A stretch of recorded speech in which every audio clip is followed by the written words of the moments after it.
و تعالیٰ نے آقا دو عالم نور مجسم جناب سیدنا احمد مجتبیٰ محمد مصطفیٰ صلی اللہ تعالیٰ علیہ وسلم کے ایک عظیم الشان معجزے کا ذکر فرمایا اور ارشاد باری تعالیٰ ہوا، بسم اللہ الرحمن الرحیم، سبحان الذی اسریٰ بعبدہ لیلا من المسجد الحرام الی المسجد الاقصی الذی بارکنا حولہ لنریہ من آیاتنا انہ هو السمیع العلیم۔ پاک ہے وہ ذات جو لے گئی اپنے بندہ خاص کو رات کے مختصر سے حصے میں مسجد حرام سے مسجد اقصی تک، جس کے ارد گرد ہم نے برکت رکھی ہے تاکہ ہم اپنے اس بندہ خاص کو اپنی نشانیاں دکھائیں۔ بے شک وہ دیکھنے والا اور سننے والا ہے۔ تو اس آیت مبارکہ میں پیارے آقا صلی اللہ علیہ وسلم کی سفر معراج کا ابتدائی حصہ بیان کیا گیا، اور 27ویں سپارے کی سورہ نجم میں پیارے آقا صلی اللہ علیہ وسلم کی سفر معراج کے دیگر حصوں کا بھی ذکر ہمیں ملتا ہے۔ مسلمانوں کا عقیدہ ہے کہ پیارے آقا صلی اللہ علیہ وسلم اپنے جسم کے ساتھ رات کے مختصر سے حصے میں مسجد حرام سے مسجد اقصی لے جائے گئے۔ وہاں پر آپ نے انبیاء کرام علیہم الصلاۃ والتسلیم کی جو جماعت تھی اس کو نماز آپ نے پڑھائی، اور پھر اس کے بعد آپ نے ساتوں آسمانوں کی سیر کی ہے، اور پھر اس کے بعد آپ صلی اللہ علیہ وسلم نے جنت اور دوزخ کا مشاہدہ کیا، اور آپ صلی اللہ علیہ وسلم لامکاں تشریف لے گئے اور اپنے سر کی آنکھوں سے اللہ کا دیدار کیا، اور پھر آنے واحد میں ہی آپ صلی اللہ علیہ وسلم واپس تشریف لے آئے۔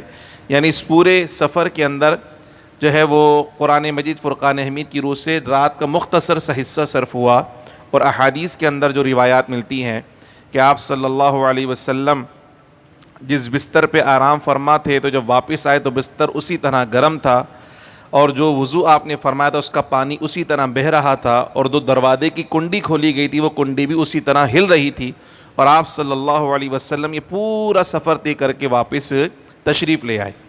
تو ایک ایسا عظیم الشان سفر ہے جو جماعت انبیاء میں بھی ایسا معجزہ کسی اور کو نہیں ملا۔ اس سفر کے حوالے سے کفار اور مشرکین کے جو اعتراضات ہیں وہ بھی اس بات کی طرف نشاندہی کرتے ہیں کہ یہ حضور کا جو سفر تھا وہ خواب میں نہیں تھا بلکہ بیداری کی حالت میں تھا، اور اللہ تعالیٰ نے جس شان کے ساتھ اس سفر کا بیان قرآن میں فرمایا وہ بھی اس بات کی بین دلیل ہے کہ حضور کا یہ سفر حالت خواب میں نہیں تھا بلکہ حالت بیداری میں تھا۔ چونکہ اگر خواب کے حوالے سے یہ بات ہوتی تو کفار اس بات کو جھٹلاتے نہیں۔ آپ بھی اگر خواب میں کہیں سے گھوم کے آنے کا دعویٰ کرے تو کوئی انکار نہیں کرے گا۔ آپ بولیں جی میں امریکہ سے ہو کر آ گیا، کوئی منع نہیں کرے گا، بولا خواب میں تو آپ کہیں بھی جا سکتے ہو، کوئی مسئلہ نہیں ہے، نہ ویزے کی ضرورت، نہ پاسپورٹ کی ضرورت، نہ ٹکٹ کی ضرورت، نہ ہوائی جہاز کی ضرورت۔ لیکن آپ جب یہ دعویٰ کریں کہ میں جاگتے ہوئے اپنے اس جسم کے ساتھ ہو کر آ گیا ہوں ابھی میں، تو کوئی اس بات کو ماننے کے لیے تیار نہیں ہوگا۔ تو کفار کا انکار بھی اسی بات پہ تھا۔ اگر حضور کہتے ہیں میں نے خواب میں سب کچھ دیکھا ہے تو کسی کو انکار کرنے کی ضرورت نہیں تھی۔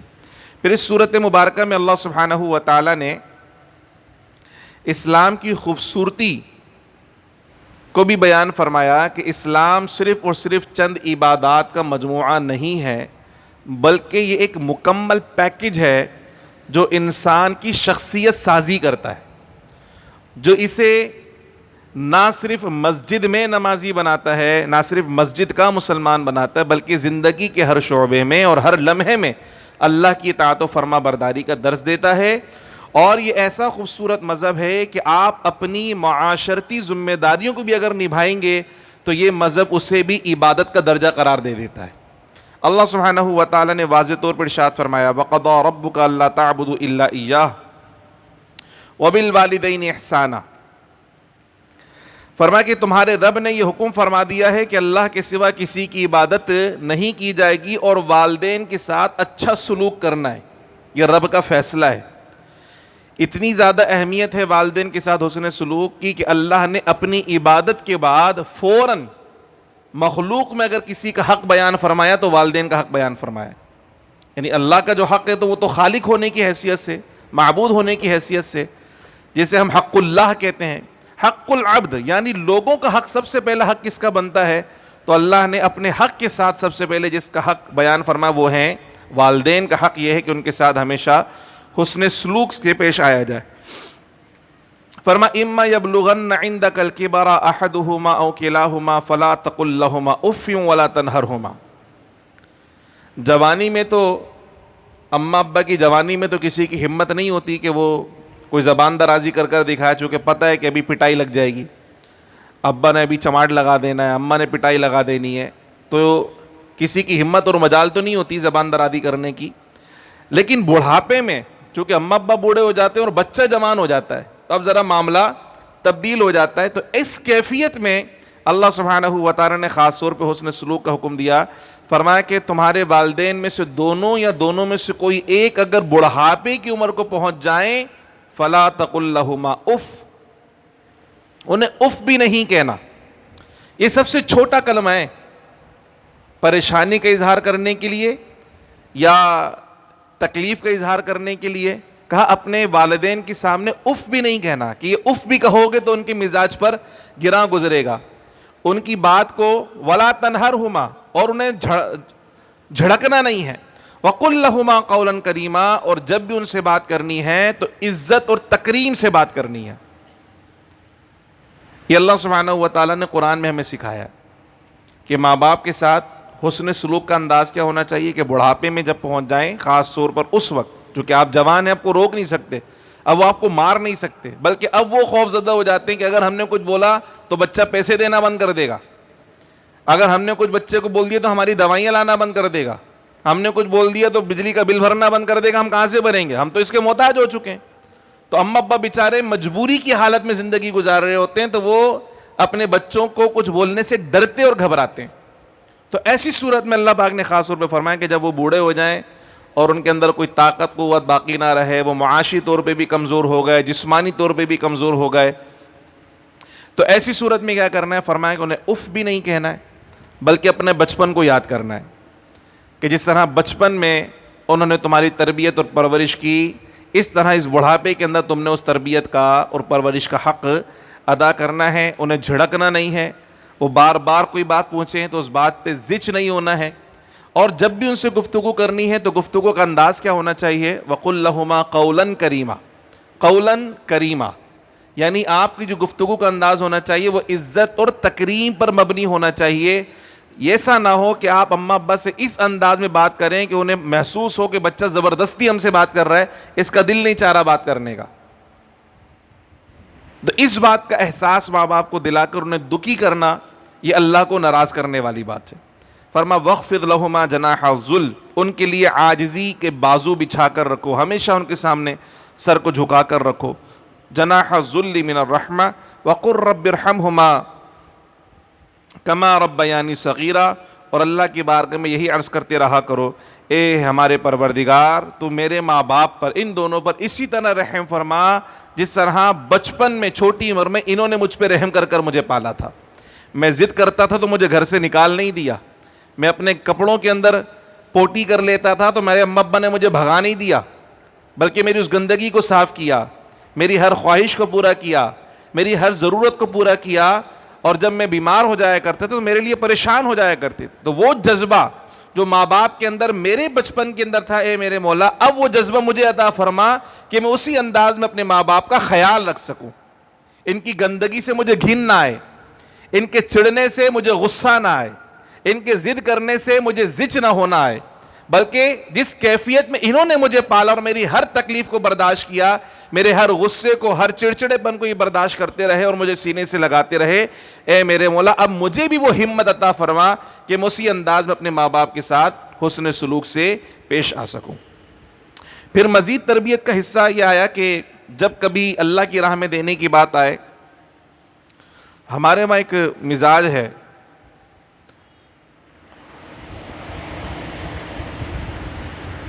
جو اپنا رونا روتا ہے نا ہم اس کو ضرور دیتے ہیں.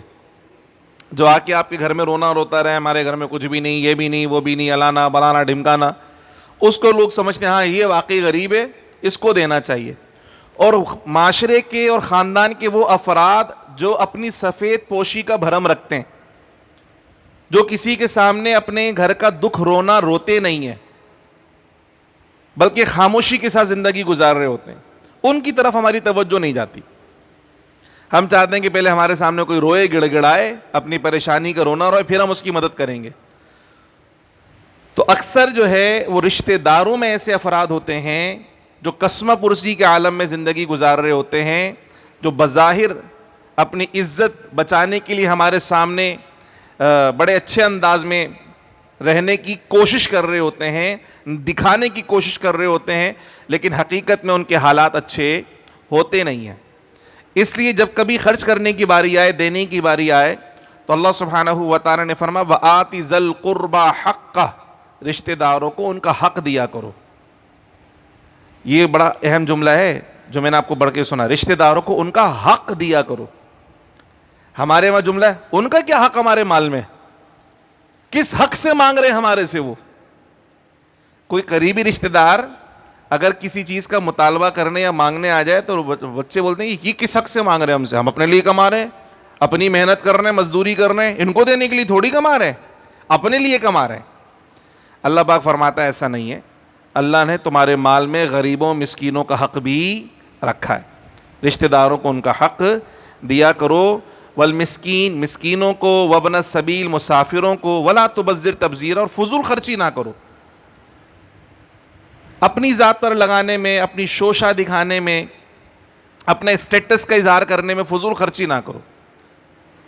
البتہ نیکی کے کام میں جتنا بھی خرچ کریں گے وہ فضول خرچی میں شمار نہیں ہے، لیکن اپنے دکھاوے کے اندر جتنا زیادہ خرچ کیا جائے گا وہ فضول خرچی میں شمار ہوگا.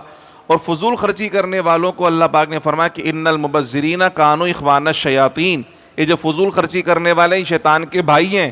اور شیطان کیا تھا؟ وَكَانَ الشَّيْطَانُ لِرَبِّهِ كَفُورًا، اور شیطان اپنے رب کا بڑا ناشکرا تھا. اس لیے جب کبھی خرچ کرنے کی باری آئے تو اعتدال کا رویہ اختیار کرنا چاہیے. اسلام نے بیلنسڈ پرسنالٹی ڈیولپ کی ہے. افراط و تفریط دونوں چیزیں نہیں چاہیے، نہ تو فضول خرچ پسند ہے اور نہ ہی بخیل شخص پسند ہے. بخیل کو بھی شریعت نے پسند نہیں کیا اور فضول خرچی کو بھی شریعت نے پسند نہیں کیا، بلکہ درمیانی کیفیت میں رہتے ہوئے، بیلنسڈ رہتے ہوئے اخراجات کو اپنے پورا کرنے کی کوشش کرنی ہے. اسی طرح فرمایا کہ اللہ سبحانہ و تعالی جس کے لیے چاہتا ہے رزق کو کشادہ فرما دیتا ہے، اور جب کبھی چاہتا ہے کسی کے لیے اس کے رزق کو تنگ کر دیتا ہے. اور یہ کیوں ہوتا ہے؟ فرمایا صرف آزمانے کے لیے، کہ جب ہم نے بہت دیا تھا اس وقت اس کا کیا رویہ تھا. دکان چل رہی تھی، یہ دکان پہ دکانیں کھولے جا رہا تھا، مکان پہ مکان خریدے جا رہا تھا، بنائے جا رہا تھا، سب کچھ چل رہا تھا بہترین، اس وقت کیا رویہ تھا. اور اب جب اس کا کاروبار نہیں چل رہا تو کیا رویہ ہے. ہمارا رویہ کیا ہوتا ہے؟ دیکھیں، جب کاروبار چل رہا ہے تب بھی اللہ یاد نہیں آتا، تب بھی ہم سمجھتے ہیں یہ میری اسٹریٹجی ہے، دیکھا میری حکمت عملی کام کر گئی، میری پلاننگ کام کر گئی، یہ میں نے گر سیکھا تھا اپنے استاد سے، وہ گر کام کر گیا، یہ میں نے جو حکمت عملی اختیار کی اس کی وجہ سے میرا کاروبار چل رہا ہے. اور جب فوراً سے گرفت ہو جاتی ہے اور کبھی کاروبار ٹھپ ہو جاتا ہے، آزمائش آتی ہے، تو پھر کس کی طرف توجہ ہوتی ہے؟ ابے یار کسی نے بندش کروا دی ہے، جادو ہو گیا ہے، کاروبار پہ بندش ہو گئی ہے، فلاں بابا کو پکڑو، اس بابا کو پکڑو، اس سے تعویذ لے لو، اس سے تعویذ لے لو، ادھر چلے جاؤ، ادھر چلے جاؤ، اس کے کاٹ، اس کی کاٹ. اللہ پھر بھی یاد نہیں آتا. اللہ فرماتا ہے کہ رزق کی کشادگی یہ بھی اللہ کے اختیار میں ہے، اور رزق کی تنگی یہ بھی وہ تمہیں آزماتا ہے کہ تمہارے رویے کیسے ہیں. اس لیے جب اللہ سبحانہ و تعالیٰ رزق کشادہ کرے تو بھی اللہ کی بارگاہ میں شکر گزاری کرنی چاہیے، اور کبھی رزق کی تنگی کی آزمائش آ جائے تو اللہ سبحانہ و تعالیٰ کی بارگاہ میں ہی سوال کرنا چاہیے اور صبر کرنا چاہیے. اور کوشش یہ کریں کہ جب کشادگی رزق ہو تو اپنے اخراجات کو نہ بڑھائیں. اخراجات جب بڑھاتا ہے نا تو پھر بندہ پریشان ہو جاتا ہے. پھر فرمایا وَلَا تَقْتُلُوا أَوْلَادَكُمْ خَشْيَةَ إِمْلَاقٍ، اپنی اولاد کو مفلسی کے ڈر سے قتل نہ کرو کہ پیدا ہوگے تو کھائے گا کہاں سے، زیادہ بچے ہو گئے تو کہاں سے کھائیں گے. فرمایا تمہیں بھی ہم کھلاتے ان کو بھی ہم کھلائیں گے. یہ کھلانے والی، رزق دینے والی تمہاری ذمہ داری نہیں ہے، رزق کی تقسیم تو اللہ کی جانب سے. جس جان کو اللہ اس دنیا میں بھیجے گا اس کا رزق بھی اللہ سبحانہ و تعالیٰ اس دنیا کے اندر بھیجے گا. تو رزق کی تنگی کے خوف سے اولاد کو قتل کرنا، یہ دونوں چیزیں، پیدا ہونے کے بعد قتل کرنا یہ بھی، اور پیدا ہونے نہ دینا یہ بھی اس کے اندر شامل ہے. لیکن اگر کسی کو یہ خوف ہو کہ اپنی اولاد کی اچھی تربیت نہ کر سکوں گا، زیادہ بچے ہو گئے تو خیال نہیں رکھ سکوں گا، پتہ ہی نہیں چلے گا بچہ کون سا کہاں گیا ہوا ہے، کدھر شام گزار رہا ہے، کدھر دن گزار رہا ہے، خیر خبر ہی نہیں رکھ پا رہے، اس لیے اگر کوئی اپنی اولاد کے اندر وقفہ بھی کرتا ہے اور غیر فطری طریقے اختیار کرنے کے بجائے، یعنی مستقل جو اولاد کی تولید کا سلسلہ ہے اس کو مستقل بند کرنے کے بجائے اگر وہ وقفہ کرنے کے لیے طرف راغب ہوتا ہے تو اس میں شریعت مبارکہ اس بات کی اجازت دیتی ہے، اس میں کوئی مضائقہ نہیں ہے. مستقل طور پر تولید کے سلسلے کو بند کرنا یہ شرعاً جائز نہیں ہے. مستقل طور پر تولید کے سلسلے کو بند کرنا یہ شرعاً جائز نہیں ہے. البتہ اس کے علاوہ اگر کوئی طریقے اختیار کرتے ہیں تو وہ اجازت ہے. پھر فرمایا کہ زنا کے قریب بھی مت جاؤ، یہ بے حیائی والا کام ہے اور بہت برا راستہ ہے. فرمایا کسی جان کو قتل نہ کرو، جو کسی جان کو قتل کرے تو ایک جان کو قتل کرنا ایسا ہے کہ پورا انسانیت کو قتل کرنا، اور ایک کی جان بچانا ایسا پوری انسانیت کی جان بچانا. پھر فرمایا اوفو بالعہد، اپنے وعدے پورے کیا کرو. ان العہد کان مسئولا، بے شک وعدوں کے بارے میں تم سے سوال کیا جائے گا. ہم وعدے کر لیتے ہیں اور پھر وعدہ یہی سوچ کے کرتے ہیں کہ بس ہم نے یہ کام نہیں کرنا ہے، جھوٹا وعدہ کرتے ہیں، جان بوجھ کے جھوٹا وعدہ کرتے ہیں اور سمجھتے ہیں کہ یار سامنے والے کو ٹوپی کرا دی ابھی تو یار جان چھٹی، اس سے بات کی بات میں دیکھیں گے. تو وہ ٹوپی جو ہے نا آپ کے سر پہ آئے گی ضرور. آپ یہ نہ سمجھیں کہ ابھی ٹوپی کرا دی تو جان چھٹ گئی، نہیں. اللہ پاک فرماتا ہے ان العہد کان مسئولا، اس بندے کو تم نے ٹوپی کرا دی ہے اس کو تو ٹال دیا ہے، مگر رب کی بارگاہ میں تم سے ضرور سوال کیا جائے گا. یہ نہیں سمجھنا کہ یہ تمہارے سر سے اتر جائے گی، نہیں. جو تم نے وعدہ کیا ہے اس وعدے کو لازمی پورا کرو. پورا نہیں کر سکتے تو وعدہ ہی نہیں کرو. ہماری سوسائٹی کے اندر خاص طور پہ جو سروسز سیکٹر ہے نا، وہاں سب سے زیادہ یہ معاملہ ہوتا ہے. سروسز سیکٹر میں، سروسز سیکٹر سے مراد یہ کہ پلمبر ہے، الیکٹریشین ہے، سیلز والے ہیں، اتنا جھوٹ بولتے ہیں اور اتنے جھوٹے وعدے کرتے ہیں کہ بس ابھی پہنچ رہا ہوں، بس ابھی پہنچ رہا ہوں. اسی طرح وہ ایک ڈرائیور بھی بہت جھوٹ بولتے ہیں. ہے وہ وہاں پر اسٹیل مل پہ، کہہ رہا میں اب قائد آباد پہ ہوں، بس ابھی پہنچ رہا ہوں، قائد آباد تک آ گیا ہوں، بس خوف ہی نہیں ہے. ہم یہ سمجھ رہے کہ منہ سے نکلا اس پہ کوئی گرفت نہیں ہے، جو کلمہ ہم نکال رہے ہیں اپنی زبان سے اس پہ کوئی گرفت نہیں ہے، تو یہ آپ کی غلط فہمی ہے. ہر وہ کلمہ جو زبان سے نکل گیا ہے نا، اس پہ گرفت ہے آپ کی. اللہ پاک نے فرمایا قرآن مجید میں ما یلفظ من قول الا لدیہ رقیب عتید، جو جو لفظ تم نکالتے ہو اس پہ ایک فرشتہ مقرر ہے، سب لکھ رہا ہے. تو اسی طرح جھوٹے وعدے بھی کرتے ہیں، جھوٹی تسلیاں بھی دے دیتے ہیں اور بے انتہا جھوٹ بول رہے ہوتے ہیں، وعدہ خلافی کر رہے ہوتے ہیں، اور اس بات کی کوئی فکر نہیں ہوتی کہ شاید ہمیں کوئی نہیں پکڑے گا اور ہماری نمازیں ہم کو بچا لیں گی. تو ایسا نہیں ہے بھائی، اگر آپ نمازی ہو کر جھوٹ بول رہے ہیں تو بھی آپ کی گرفت ہے. اس لیے میں آپ سے بار بار کہتا ہوں کہ اسلام صرف عبادات کا نام نہیں ہے، بلکہ اسلام معاملات کو بھی سیدھا کرنے کا نام ہے. جب تک یہ نہیں ہوگا، جب تک یہ نہیں ہوگا اس وقت تک آپ کا اسلام مکمل نہیں ہے، آپ کامل مسلمان نہیں ہیں. پیارے آقا صلی اللہ علیہ وسلم نے خود بھی اور صحابہ کی بھی تربیت نہیں کہ مسجد نبی میں 5 نمازیں پڑھو، باقی بازار میں جو کرنا ہے کرتے بھی رہو، کوئی نہیں پوچھے گا. ایسا نہیں ہے، بلکہ بازار میں کس انداز میں رہنا ہے، گلیوں میں کس انداز میں چلنا ہے، گھر میں کس انداز میں چلنا ہے، کیسا کردار، کیسا اخلاق، کیسی گفتار، یہ سب کچھ رسول اللہ نے سکھائی اور صحابہ نے کر کر دکھایا. پھر وہ کامل مسلمان بنے. ہم نے سمجھا کہ بس ہم نے نماز پڑھ لی، قرآن پاک پڑھ لیا، ہم سے اچھا مسلمان نہیں، ایسا نہیں ہے. بلکہ حضور نے اچھے مسلمان کی جہاں تعریف فرمائی نا، وہاں عبادت تو ہے ہی نہیں.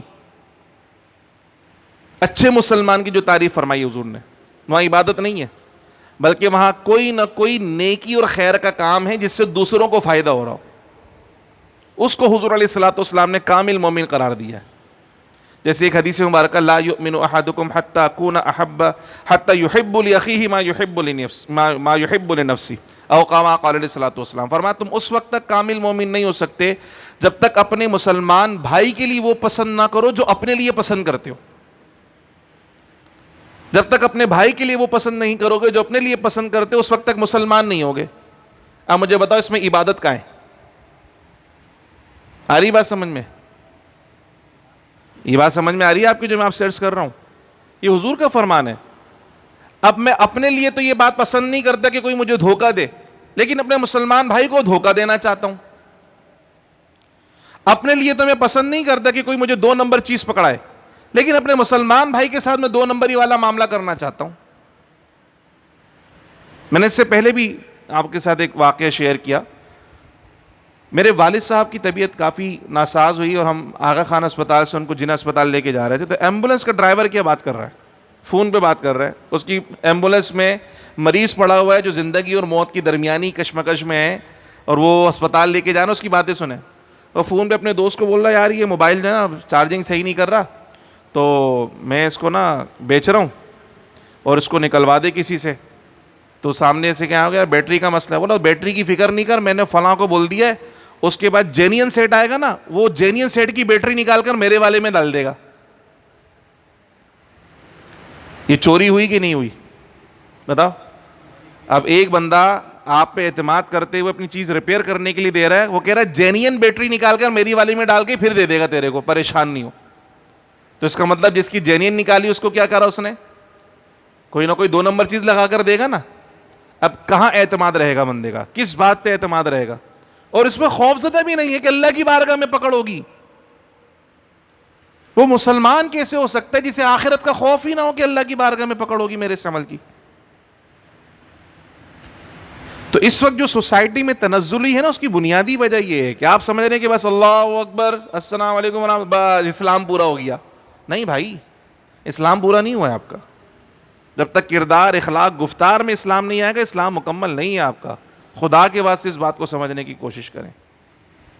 ایونچولی مسلمان نہ بنے, ایونٹس والے مسلمان نہ بنے, پکے مسلمان. اللہ نے کہا ادخلوا فی السلم کافہ, اے ایمان والوں اسلام میں پورے پورے داخل ہو جاؤ. ہم اپنی مرضی سے داخل ہوتے ہیں, جہاں فیور نظر آتا ہے اسلام کا وہ حکم لیتے ہیں, جہاں فیور نظر نہیں آتا اسلام کے اس حکم پہ عمل نہیں کرتے. تو اللہ کے واسطے اس بات کو سمجھنے کی کوشش کیجیے. پھر اس کے بعد جو ہے وہ سورہ کہف شریف ہے, اور سورہ کہف کے اندر اللہ سبحانہ و تعالیٰ نے 3 واقعات کا ذکر فرمایا. ایک اصحاب کہف کا ذکر فرمایا, ایک حضرت موسیٰ علیہ السلام اور حضرت خضر علیہ السلام کی ملاقات کا ذکر فرمایا, اور ایک جو ہے وہ حضرت ذوالقرنین کا اللہ پاک نے ذکر فرمایا. اصحاب کہف جو ہے یہ وہ مبارک ہستیاں ہیں جو حضرت سیدنا عیسیٰ علیہ السلام کے سچے متبعین تھے, یعنی سچے عیسائی جو موحد تھے, توحید پرست سے. ان کے زمانے کا بادشاہ جس کا نام دقیانوس تھا, وہ شرک پر لوگوں کو آمادہ کرتا تھا. ایک طرف وہ آفر کرتا تھا کہ شرک کرو گے اور مجھے خدا مان لو گے تو میں اتنا اتنا مال تمہیں دوں گا, اور دوسری طرف دھمکی دی اگر نہیں مانو گے تو قتل کر دیے جاؤ گے. تو یہ وہ نفوس قدسیہ ہیں جو اپنے ایمان کو بچانے کے لیے اس علاقے سے فرار ہوئے, اور اس کے بعد جا کر ایک غار میں انہوں نے پناہ لی. اللہ سبحانہ و تعالیٰ نے کے اوپر نیند کو طاری کر دیا, اور تقریباً 309 سال تک یہ اس غار میں سوتے رہے. اللہ نے فرمایا کہ وَنُقَلِّبُهُمْ ذَاتَ الْيَمِينِ وَذَاتَ الشِّمَالِ, بھئی آپ سیدھے سیدھے سوتے رہے نا, آپ 24 گھنٹے سیدھے لیٹے رہیں تو اگلے 24 گھنٹے کے بعد آپ کے جو جوڑ ہیں وہ کام کرنا چھوڑ دیں گے, اس لیے آپ کروٹ لیتے ہیں سوتے میں, اور آپ کو خود بھی نہیں پتا ہوتا کہ میں کس کروٹ پہ سو رہا ہوں. یہ کروٹ کون دلاتا ہے؟ اللہ پاک دلاتا ہے. وَنُقَلِّبُهُمْ ذَاتَ الْيَمِينِ وَذَاتَ الشِّمَالِ, اللہ پاک فرماتا ہے ہم انہیں دائیں بائیں کروٹ دلاتے رہے. ان کے جسم کو محفوظ رکھنے کے لیے اللہ نے سورج کی جو ترتیب تھی, جو اس کا راستہ تھا, اللہ نے اس کو بھی تبدیل فرما دیا کہ سورج کی شعاعیں کرنیں براہ راست ان کے جسم پر نہ پڑیں. 309 سال تک اللہ نے اپنے محبوب بندوں کے جسموں کو سلامت رکھا. 309 سال کے بعد وہ زندہ ہوئے, اللہ نے ان کی اس کرامت کو ظاہر فرمایا, اور پھر اس کے بعد اللہ نے دوبارہ ان پہ نیند کو طاری کر دیا. بے شمار مرتبہ واقعات آپ نے سنے, لیکن یہاں جو اہم بات میں آپ سے عرض کرنا چاہ رہا ہوں, لوگ اس بات پر اعتراض کرتے ہیں. اچھا دیکھیں, ایک تو یہ واقعہ ہے, اور ایک حضرت دانیال علیہ السلام کا واقعہ بھی ہے, ایک حضرت عزیر علیہ السلام کا واقعہ بھی ہے کہ اللہ نے ان پر 100 سال تک نیند کو طاری رکھا, اس کے بعد وہ زندہ ہو گئے, دوبارہ اٹھا لیے گئے, دوبارہ بیدار ہو گئے وہ سارے کے سارے. تو اللہ سبحانہ و تعالیٰ نے اپنی قدرت کا اظہار اس انداز میں دکھایا کہ اللہ سبحانہ و تعالیٰ جب چاہتا ہے اپنے محبوب بندوں کے جسموں کو زمین کے اوپر بھی سلامت رکھتا ہے. زمین ان کے جسموں کو کھاتی نہیں ہے. تو جو پروردگار اپنے محبوب بندوں کے جسموں کو زمین کے اوپر سلامت رکھ سکتا ہے وہی زمین کے اندر بھی سلامت رکھتا ہے. جس طرح زمین کے اوپر اللہ کے محبوب بندوں کے جسم کو زمین نے نہیں کھایا, کیڑے مکوڑوں نے نہیں کھایا, تو زمین کے اندر بھی اللہ کے محبوب بندوں کے جسم کو نہ تو زمین کھاتی ہے نہ کیڑے مکوڑے کھاتے ہیں. ایک تو قرآن میں یہ نظیر بھی موجود ہے, دوسرا پیارے آقا صلی اللہ تعالی علیہ وسلم کی براہ راست حدیث مبارکہ موجود ہے. ابن ماجہ کے اندر بھی ہے, سنن ابو داؤد کے اندر بھی حدیث مبارکہ موجود ہے. فضائل جمعہ کے باب کے اندر حدیث ہے, پیارے آقا صلی اللہ علیہ وسلم نے فرمایا کہ تمہارے دنوں میں افضل ترین دن جو جمعے کا دن ہے, اس میں مجھ پہ کثرت سے درود و سلام پڑھا کرو, چونکہ جو جمعے کے دن مجھ پہ درود پڑھتا ہے اس کا درود میں خود سماعت کرتا ہوں. صحابہ نے عرض کیا, رسول اللہ صلی اللہ علیہ وسلم, کیا جب آپ کا انتقال ہو جائے گا اس وقت بھی ہمارا درود سماعت فرمائیں گے؟ چونکہ قرآن میں تو ہم نے یہ عقیدہ پڑھا نا کہ جو بندہ مرتا ہے قبر میں جاتا ہے تو قبر میں اس کو مٹی کھائی جاتی ہے. اب یہ صحابہ کی فراست تھی کہ انہوں نے سوال پوچھ لیا, گو کہ صحابہ کا عقیدہ یہ نہیں تھا, لیکن صحابہ کی فراست تھی کہ سوال کر کر حضور سے واضح الفاظ میں عقیدہ لے لیا. پیارے آقا صلی اللہ علیہ وسلم نے فرمایا کہ بلا شبہ جب میں اپنے مزار میں ہوں گا, اپنی قبر انور میں ہوں گا, اس وقت بھی تمہارا درود اسی طرح سماعت کروں گا جس طرح بھی سنتا ہوں. کیوں؟ فرمایا فَنَبِيُّ اللَّهِ حَيٌّ فِي يُرْزَقُ فِي قُبُورِهِ إِنَّ اللَّهَ تَعَالَى حَرَّمَ عَلَى الْأَرْضِ أَن تَأْكُلَ أَجْسَادَ الْأَنْبِيَاءِ فَنَبِيُّ اللَّهِ حَيٌّ. فرمایا اللہ نے زمین پر حرام کر دیا ہے کہ وہ انبیاء کے جسموں کو کھائے, اللہ کے نبی اپنی قبر میں زندہ بھی ہوتے ہیں, رزق بھی دیے جاتے ہیں. اللہ کے نبیوں کی شان ہے. اب بھی کوئی بولے جی مر کے مٹی میں مل گیا, تو اس کا مطلب ہے نہ تو اس کو قرآن سمجھ میں آیا نہ اسے حدیث رسول سمجھ میں آئی. حضرت علامہ جلال الدین سیوطی رحمۃ اللہ تعالی علیہ نے پورا ایک رسالہ لکھا, اماء الازکیہ بحیات الانبیاء, الحاور الفتاون کے فتاوی کا مجموعہ ہے, اس کے اندر وہ رسالہ موجود ہے. اس میں ایک واقعہ وہ نقل کرتے ہیں. سید التابعین حضرت سعید ابن المسیب رضی اللہ تعالیٰ عنہ فرماتے ہیں کہ جب یزید کے فوجیوں نے مدینے پہ حملہ کیا اور مدینہ منورہ میں مسجد نبوی شریف میں کسی کو نماز پڑھنے کی اجازت نہیں تھی, مسجد نبوی شریف کے تقدس کو پامال کیا یزیدیوں نے اور وہاں پہ گھوڑے باندھے گئے, تو حضرت سعید بن مسیب فرماتے ہیں کہ میں نے مجذوب کا روپ دھارا اور میں مسجد شریف میں تشریف لے گیا. وہ سمجھے یہ مجنون پاگل دیوانہ, اس لیے مجھے کچھ نہیں کہا. فرماتے ہیں میں نے حضور کے منبر کے پیچھے چھپ کر پناہ لے لی. سعید بن مسیب فرماتے ہیں کہ 3 دن تک مسجد نبوی شریف میں کسی کو آنے کی اجازت نہیں تھی, کوئی باجماعت نماز پڑھنے والا نہیں تھا, کوئی اذان دینے والا نہیں تھا. لیکن فرماتے ہیں خدا کی قسم جس وقت نماز کا وقت ہوتا تھا روضہ رسول سے اذان کی آواز آیا کرتی تھی.